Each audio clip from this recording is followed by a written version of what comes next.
Today we will be discussing about inorganic chemistry. So in this inorganic chemistry, we will be discussing about periodic properties. So periodic properties is a very important topic here. So in this important questions also will be coming here. So now let us discuss about periodic properties. So one of the important topic in periodic properties is screening effect. Screening effect, which we will also call it as shielding effect. So one of the important topic which we have to discuss is the screening effect. Most of the students are having a confusion about the screening effect and most of the students are having confusion about how to calculate the screening constant value and for different elements how to calculate here. So that we'll discuss now here about screening effect.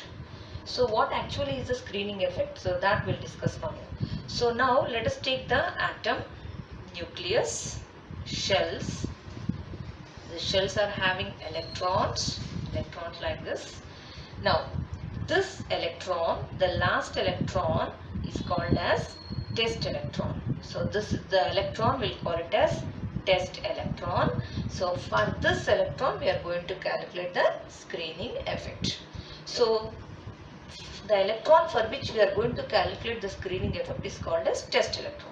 Suppose if you are going to calculate the screening effect for this electron, then this electron will become the test electron. If we are going to calculate the screening effect for this electron, then automatically this will become the test electron. So the screening effect for whichever electron we are going to find out, that will become the test electron. So now let us discuss what is the screening effect, how to calculate this one.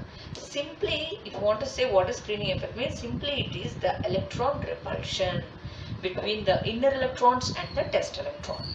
So that is what we'll call it as screening effect. Screening effect or shielding effect is simply nothing but it is the electron repulsion of the inner electrons towards the test electron. So now let us take here for hydrogen. Let us start with hydrogen and let us find out the screening effect chart. So hydrogen, it is having here one electron, one proton. So it is having a nucleus and only one electron is there.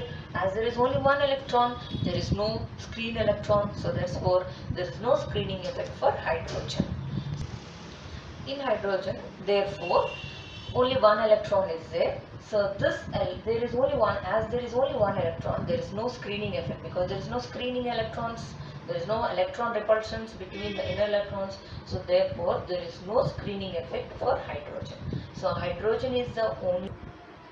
So there is no screening effect in case of hydrogen. So hydrogen is the only element in the periodic table which will not have any screening effect. Then most of the students will have doubt. Then what about helium? Is helium also having screening effect or it is not having screening effect? Let us see that one now. So suppose you take your helium. So helium is having now electrons. So it is having two electrons.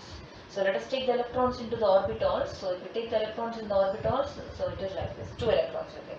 So as it is having two electrons, as two electrons are there, so one electron will become test electron and the other electron will become the screen electron. So therefore in helium definitely there is a screening effect, whereas in hydrogen there is no screening effect.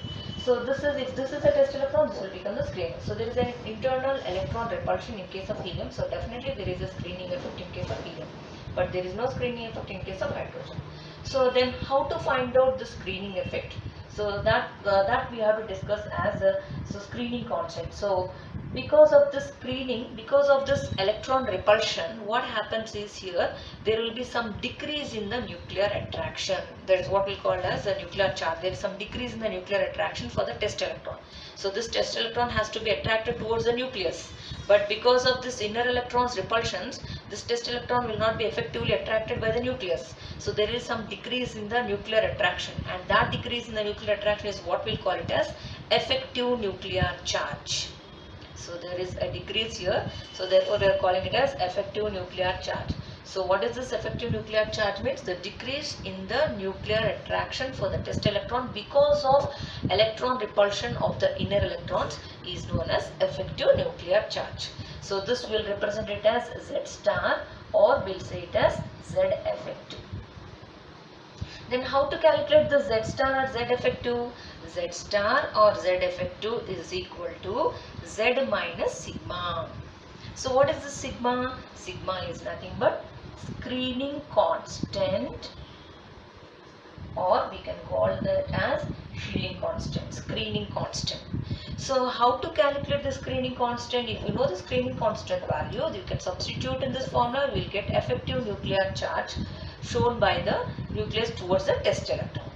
So to find out the screening constant, we have to follow certain rules. What are the rules? Means the rules are called as Slater's rules.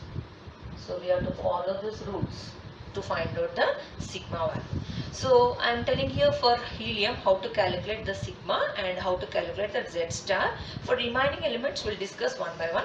First let us discuss for helium. In case of helium, there is one electron which we will call it as test electron. Automatically the other electron will become the screen electron. So this is the screen electron or shield electron. It is showing the repulsion, electron repulsion. So this screen electron will screen this test electron with a value of sigma equal to 0.30. So 0.30 in case of helium. So as sigma is 0.30, then Z star for helium is equal to Z minus 0.30, that is equal to 2 minus 0.30. So it will come around what value here? It will be equal to 1.7. So Z effective for helium is 1.7. Now let us discuss how to calculate the Z effective or Z star for other elements, for which we should know first calculation of sigma, that is called as screening constant. So now let us discuss how to calculate the screening constant value sigma for other elements. So calculation of sigma. So if you know the calculation of sigma, then you can substitute the sigma so that you get the Z effective or effective nuclear charge. So calculation of sigma following Slater's rule. So how to calculate the sigma value following Slater's rule, that I have given in the next video. So for the other elements, how to calculate sigma value, that I will give in the next video.